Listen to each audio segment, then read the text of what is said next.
ሰላም ጤና ይስጥልኝ ወደ ተመልካቾቼ አዲስ ሆናችሁ ለዚህ ቻናል ሰብስክራይብ ያድርጉ፣ ላይክ እንዲሁም አስተያየት ካላችሁን ኮሜንትን ያስቀምጡ።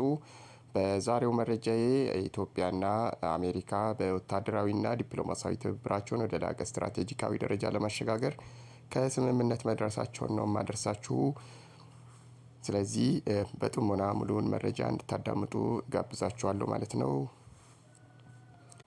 በሜጀር ጀነራል ተሾመ ገመቹ የተመራ ከፍተኛ የኢትዮጵያ መከላከያ ልዑካን ቡድን በአሜሪካ ፔንታጎን ያደረገውን ጉብኝት ተከትሎ ሁለቱ ሀገራት ወታደራዊና ዲፕሎማሲያዊ ትብብራቸውን ወደ ላቀ ስትራቴጂካዊ ደረጃ ለማሸጋገር ከስምምነት ደረሱ።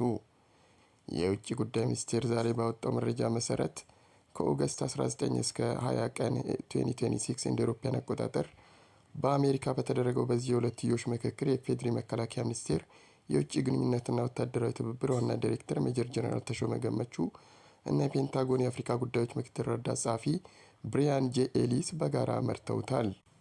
በውይይቱ የሁለቱ ሀገራት መከላከያ ተቋማት አመራሮች ተቋማዊ ትብብርን ለማስፋፋትና ስትራቴጂካዊ ቅንጅትን የበለጠ ለማጠናከር ተስማምተዋል። የዚህ አጠቃላይና ስትራቴጂካዊ አጋርነት ቁልፍ ምሰሶች የጋራ ብሔራዊ ጥቅምን ማስጠበቅ፣ የጋራ መተማመን በማጎልበት ዘላቂ ትብብር መፍጠር እንዲሁም በአፍሪካ ቀንድና በሰፊው ቀጠና ዘላቂ ሰላም፣ ደህንነትና መረጋጋትን ለማረጋገጥ የጋራ ጥረቶችን ማጠናከር የሚሉት መሆናቸው ተገልጿል። ሁለቱ የጦር አመራሮች የተስማሙባቸውን ማዕቀፎች በፍጥነት ወደ ተግባር በመቀየር የሁለትዮሽ መከላከያ ግንኙነትን ወደ ተሻለና የወደፊቱን ያማከለ ስትራቴጂካዊ አጋርነት ለማሳደግ ያላቸውን ቁርጠኝነት አረጋግጠዋል። ይህ በፔንታጎን የተደረገ ከፍተኛ ወታደራዊ ምክክርና ስምምነት በቀጠናው አሁን ካለው ውስብስብ ጂኦፖለቲካዊ ትኩሳት አኳያ ሲታይ ትልቅ ፖለቲካዊና ወታደራዊ አንድምታን የያዘ ነው። በዋናነትም በሰሜን ኢትዮጵያ ጦርነት ወቅት አሜሪካ ማዕቀቦችን እስከ መጣል ደርሳ ሻክሮ የነበረው የዋሽንግተንና አዲስ አበባ ወታደራዊና ዲፕሎማሲያዊ ግንኙነት ሙሉ በሙሉ ወደ ነበረበት መመለሱን አልፎም ወደ ላቀ ስትራቴጂካዊ አጋርነት መሸጋገሩን ያሳያል። በሌላ በኩል በአሁኑ ወቅት የሶማሊያ መንግስት ከግብጽና ከቱርክ ጋር እያደረገ ያለውን ወታደራዊ ትብብር እንዲሁም በቀይ ባህር ዙሪያ ያለውን ውጥረት ተከትሎ በአፍሪካ ቀንድ አዲስ ኃይል አሰላለፍ እየተፈጠረ ይገኛል።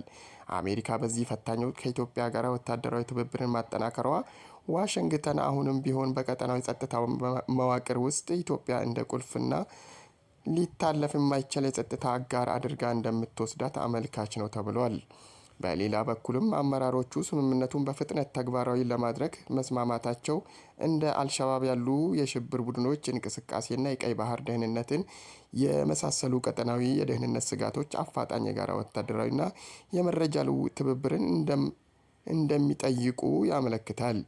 የኢትዮጵያ መከላከያ ልዑካን ቡድን በቆይታው ከሌሎች የዩናይትድ ስቴትስ የጸጥታና የመከላከያ ተቋማት አመራሮች ጋር ሰፊ ውይይት ማድረጉን ስምምነቱ ከወረቀት ባለፈም በመረጃ መለዋወጥ፣ በአቅም ግንባታና በቀጠናዊ የጸጥታ ኦፕሬሽን ላይ አብይ ለውጥ ሊያመጣ እንደሚችል ይገመታል ሲሉ ታዛቢዎች ተናግረዋል።